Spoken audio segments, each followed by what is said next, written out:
Objective education पर दोस्तों आपका हार्दिक स्वागत है। अब हम वृत्त के कुछ महत्वपूर्ण बिंदुओं के बारे में अध्ययन करेंगे। ज्यामिति वृत्त भाग 10। सबसे पहला बिंदु है दोस्तों छेदन रेखा। ऐसी सरल रेखा जो वृत्त की परिधि को दो बिंदुओं पर काटे छेदन रेखा कहते हैं। ये देखो दोस्तों, ये एक वृत्त जिसका केंद्र बिंदु O है। ये रेखा वृत्त को दो बिंदुओं पर काट रही है, एक इस बिंदु A पर और दूसरा बिंदु B पर काट रही है। तो ऐसी रेखा को दोस्तों वृत्त की क्या कहते हैं? छेदन रेखा या छेदक रेखा कहते हैं। जो वृत्त की परिधि को दो बिंदु पर काटे ऐसी रेखा को वृत्त की छेदन रेखा कहते हैं। अगली बात है दोस्तों स्पर्श रेखा। ऐसी रेखा जो वृत्त की परिधि को एक बिंदु पर स्पर्श करे उसे स्पर्श रेखा कहते हैं। स्पर्श बिंदु जिस बिंदु पर स्पर्श करती है रेखा उस बिंदु को स्पर्श बिंदु कहते हैं। ये दोस्तों एक वृत्त जिसका केंद्र बिंदु O है। ये एक स्पर्श रेखा जो वृत्त की परिधि को A बिंदु पर स्पर्श कर रही है। तो इस स्पर्श करने वाले बिंदु को A को स्पर्श बिंदु कहते हैं। क्या कहते हैं दोस्तों? पूछते हैं कई बार। स्पर्श बिंदु। स्पर्श रेखा वृत्त की परिधि को जिस बिंदु पर स्पर्श करती है उस बिंदु को स्पर्श बिंदु कहते हैं। ये हो गई स्पर्श रेखा जो वृत्त की परिधि को एक बिंदु पर स्पर्श करती है। नोट, वृत्त के किसी बिंदु पर खींची गई स्पर्श रेखा उस बिंदु से केंद्र को मिलाने वाली रेखा यानी त्रिज्या पर क्या होती है? लंब। इधर देखो, इस बात को समझो दोस्तों। ये हो गया वृत्त का केंद्र बिंदु। अगर केंद्र को और स्पर्श बिंदु को हमने मिलाया तो ये लंब बनता है यानी 90 डिग्री का कोण बनता है। ये केंद्र को स्पर्श बिंदु को मिलाने वाली रेखा को हम क्या कहते हैं? त्रिज्या कहते हैं। और ये स्पर्श बिंदु पर क्या होती है? लंब। अगला है पॉइंट दोस्तों स्पर्श रेखाओं की संख्या। हम पहले एक वृत्त के लिए स्पर्श रेखाओं की संख्या ज्ञात करेंगे जब बिंदु वृत्त के अंदर स्थित हो। ये देखो दोस्तों, एक वृत्त है जिसका केंद्र बिंदु O है और जिस बिंदु से स्पर्श रेखा खींचनी है वो भी वृत्त के अंदर ही स्थित है। ये A बिंदु वृत्त के अंदर स्थित है। तो इस स्थिति में दोस्तों हम स्पर्श रेखा नहीं खींच सकते क्योंकि बिंदु वृत्त के अंदर आ गया। तो इस स्थिति में दोस्तों स्पर्श रेखाओं की संख्या क्या होती है? 0। जब बिंदु वृत्त के अंदर स्थित हो तो उस समय स्पर्श रेखाओं की संख्या दोस्तों 0 होती है। दूसरा पॉइंट है दोस्तों जब बिंदु वृत्त की परिधि पर स्थित हो। जैसे दोस्तों ये एक वृत्त बनाया हमने जिसका केंद्र बिंदु O है। इस बार स्पर्श रेखा जिस बिंदु से खींचनी है वो वृत्त की परिधि पर स्थित है A। तो इस स्थिति में दोस्तों ये एक स्पर्श रेखा खींच सकते हैं। जब बिंदु वृत्त की परिधि पर स्थित हो तो उस स्थिति में एक स्पर्श रेखा खींच सकते हैं। तीसरा पॉइंट है दोस्तों जब बिंदु वृत्त के बाहर स्थित हो। तो हम देखो ये एक वृत्त लिया हमने जिसका केंद्र बिंदु O है और जिस बिंदु से स्पर्श रेखा खींचनी है वो वृत्त के बाहर स्थित A बिंदु। इस स्थिति में दोस्तों दो स्पर्श रेखाएं खींची जा सकती है। ये देखो, ये मान लो एक P बिंदु हो गया, एक बिंदु हो गया Q। यहां से दोस्तों एक महत्वपूर्ण बात आती है कि हमने केंद्र बिंदु को मिलाने वाली स्पर्श रेखा और त्रिज्या क्या होती है? लंब होती है।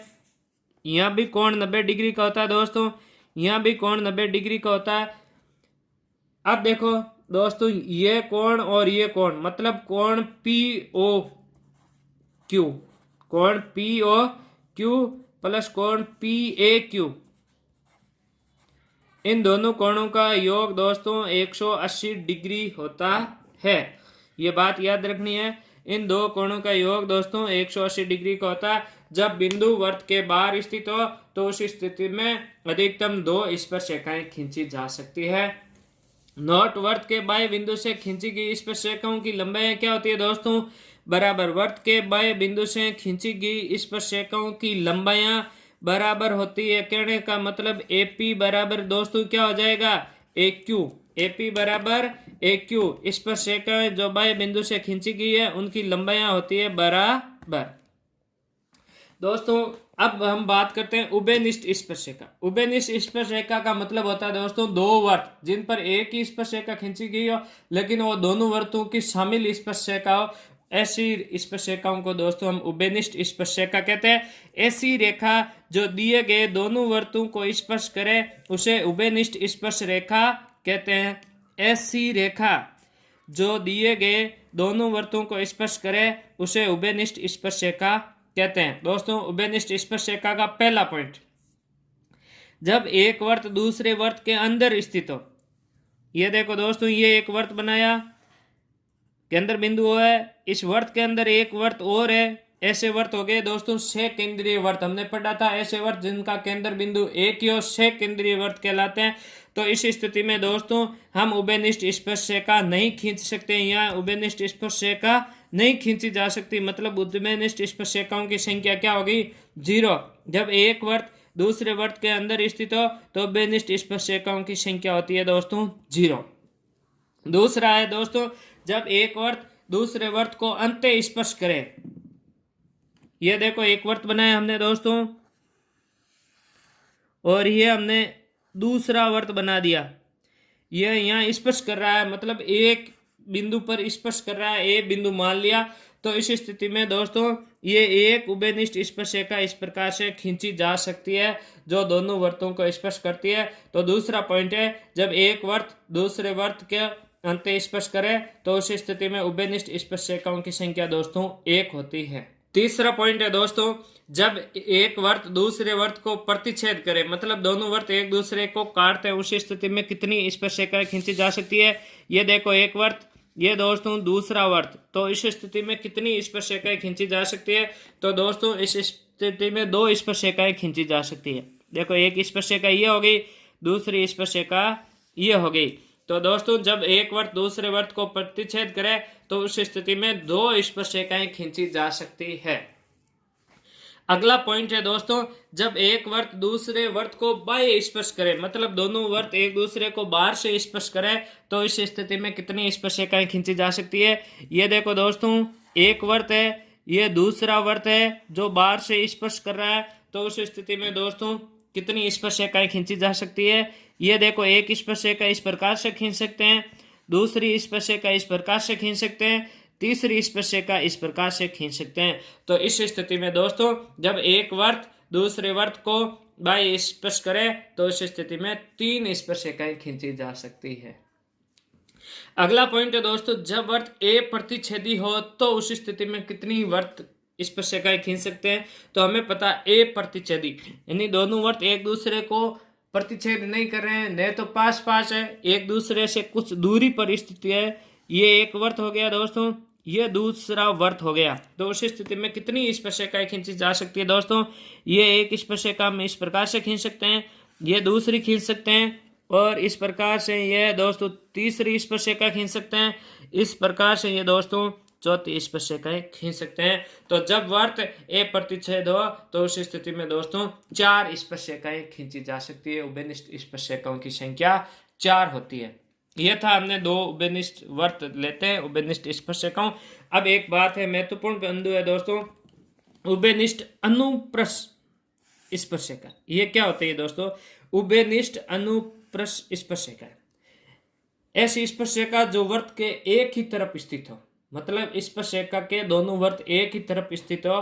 तो यदि दोनों वर्त उभयनिष्ठ स्पर्शरेखा के एक ही ओर स्थित हो तो ऐसी उभयनिष्ठ स्पर्शरेखा को उभयनिष्ठ अनुस्पर्शरेखा कहते हैं। कहने का मतलब दोस्तों ये होता है कि ये 2 वर्त है, ये एक वर्त, ये दूसरा वर्त, ये इनकी हो गई उभयनिष्ठ स्पर्शरेखा।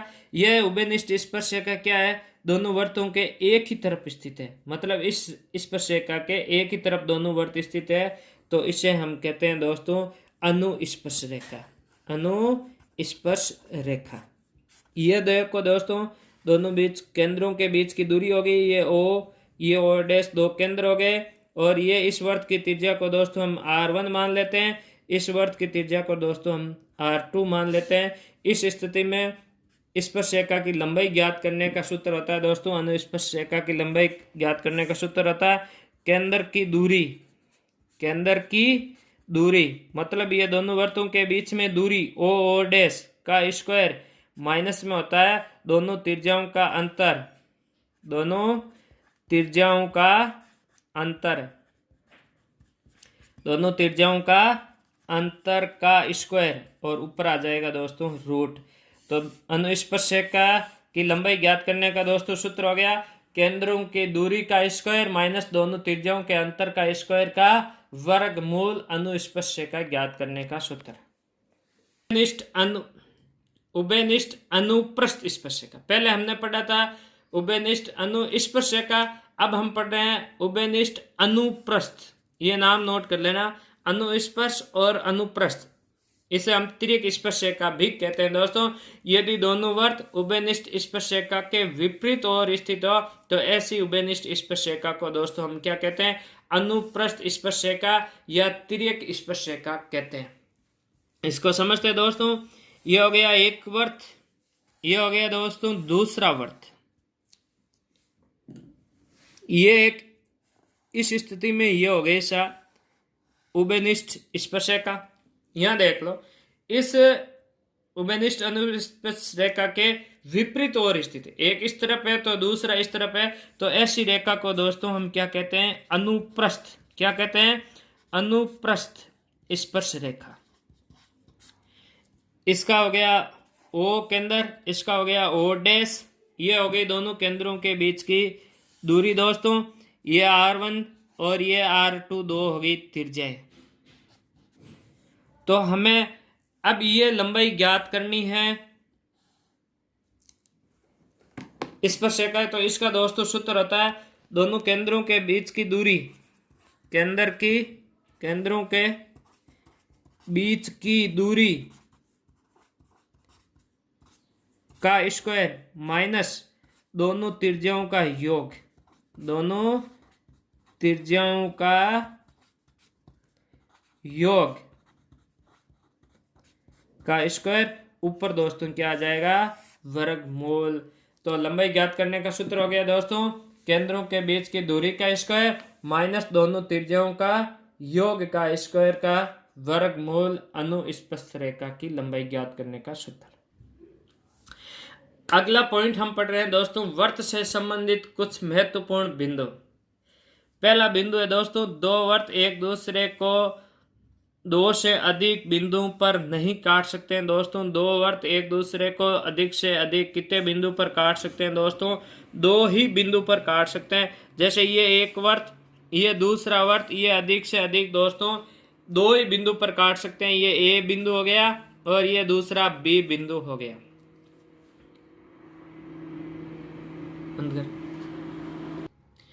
अगला पॉइंट है दोस्तों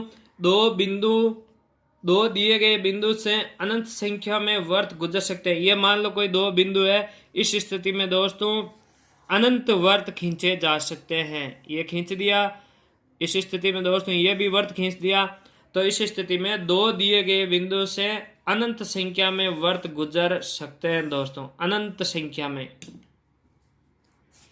तीसरा पॉइंट है दोस्तों दिए गए तीन बिंदु सहरेखीय है, तो उस स्थिति में कोई भी वर्त सहरेखीय मतलब ऐसे बिंदु जो एक ही रेखा पर स्थित हो।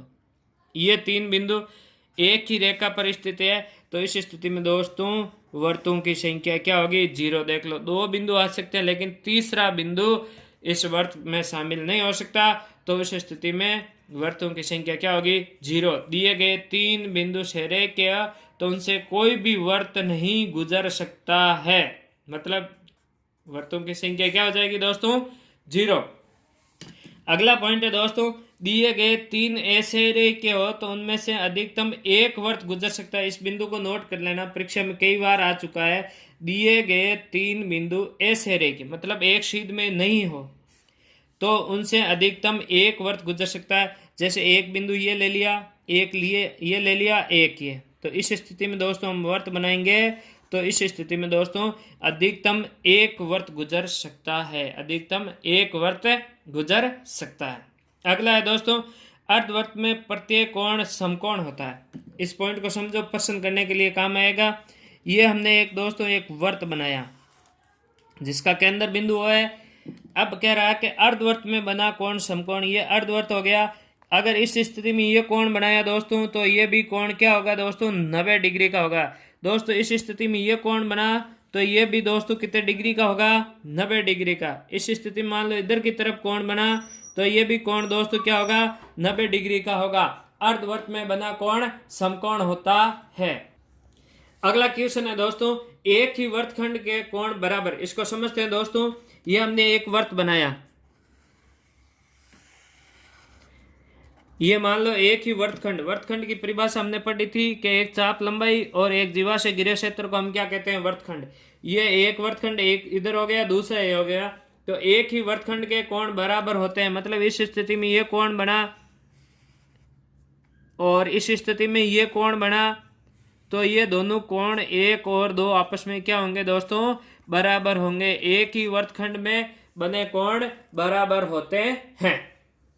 अगला पॉइंट है दोस्तों, एक चाप द्वारा केंद्र पर अंतरित कोण वर्त के शेष भाग के किसी बिंदु पर अंतरित कोण का दुगुना होता है। दोस्तों ये बहुत ही मोस्ट बिंदु है, परीक्षा की दृष्टि से अति महत्वपूर्ण बिंदु है कि एक चाप द्वारा केंद्र पर अंतरित कोण वर्त के शेष भाग के किसी बिंदु पर अंतरित कोण का दुगुना होता है। दोस्तों इसको हम समझते हैं। ये हम एक बहुत बड़ा वर्त बना रहे हैं जिसका केंद्र बिंदु वो है कि वर्त के केंद्र पर अंतरित कोण। इस स्थिति में देखो ये वर्त के केंद्र पर कोण बन गया, मान लो ये कोण 1 है। अब वर्त के केंद्र पर अंतरित कोण वर्त के शेष भाग किसी भी बिंदु पर बनाओ, मान लो इस बिंदु पर बनाया ये कोण, तो ये कोण क्या होता है दोस्तों, केंद्र पर कोण क्या होता है, दुगुना। ये किसी बिंदु पर बना कोण है, ये केंद्र पर बना कोण है, तो कोण 1 बराबर दोस्तों क्या हो जाएगा, 2 कोण 2, मतलब 2 का क्या हो जाएगा, दुगुना हो जाएगा दोस्तों। अगर 2 60 डिग्री का है तो दोस्तों कोण 1 20 डिग्री का हो जाएगा। अगर कोण 1 100 डिग्री का है तो दोस्तों कोण 2 50 डिग्री का हो जाएगा। एक चाप द्वारा केंद्र पर अंतरित कोण वर्त के शेष भाग के किसी बिंदु पर अंतरित कोण का दुगुना होता है। धन्यवाद।